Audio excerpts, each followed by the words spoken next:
Notre histoire débute en l'an 853 de notre ère, en Scandinavie, entre terre et mer, où, lors d'un grand marché, notre petite compagnie avait pris place pour vendre quelques babioles, boire et profiter de la ville.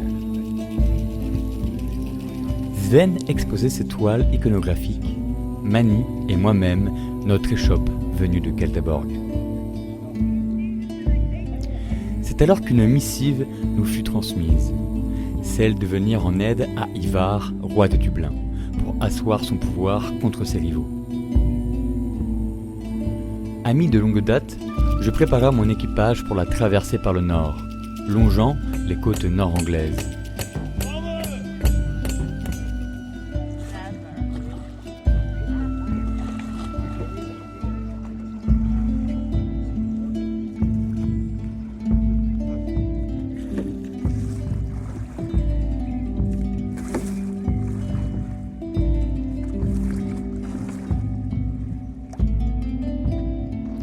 Adieu mes fjords massifs et brumeux, sauvages et impétueux. Adieu rivières d'argent et fleurs de printemps. Nous nous retrouverons.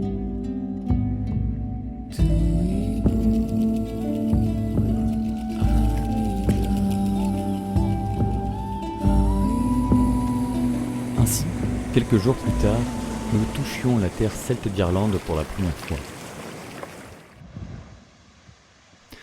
Nous avons accosté sur une plage de galets, sans savoir exactement où nous étions. Mais l'endroit était magnifique.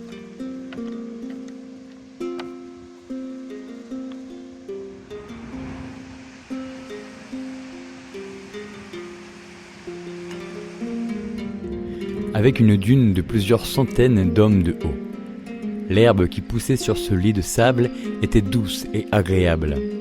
Un endroit désert, protégé du vent et des marées. Un endroit parfait pour établir un camp duquel nous partirons en aventure pour découvrir cette île inconnue et pleine de mystères.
Nous devions retrouver un autre navire parti devant nous.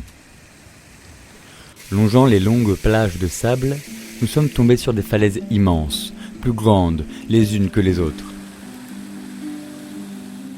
où les vagues d'une mer pourtant calme se brisaient tel le crâne d'un homme sous les sabots d'un cheval.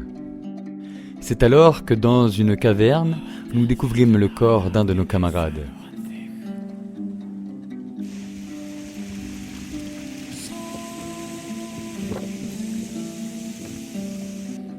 La brume et les vagues les auraient-elles poussés contre ces falaises où aucune chance de survie les attendait ?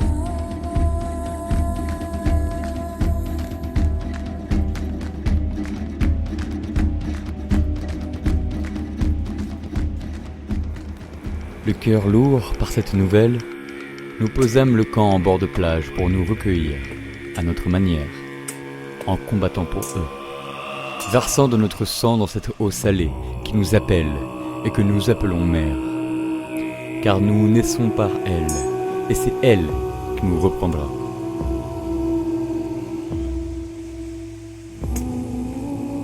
Disparaît dans le sable mon ami, à jamais immortel dans la mémoire de l'eau.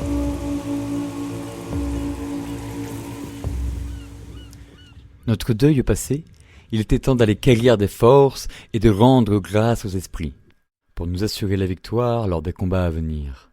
Et quoi de mieux pour qu'ils nous entendent que de monter au plus près d'eux et de s'entraîner, là-haut, au sommet des montagnes.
Après plusieurs semaines de marche, de voyages et de rencontres, nous étions arrivés, enfin, à destination.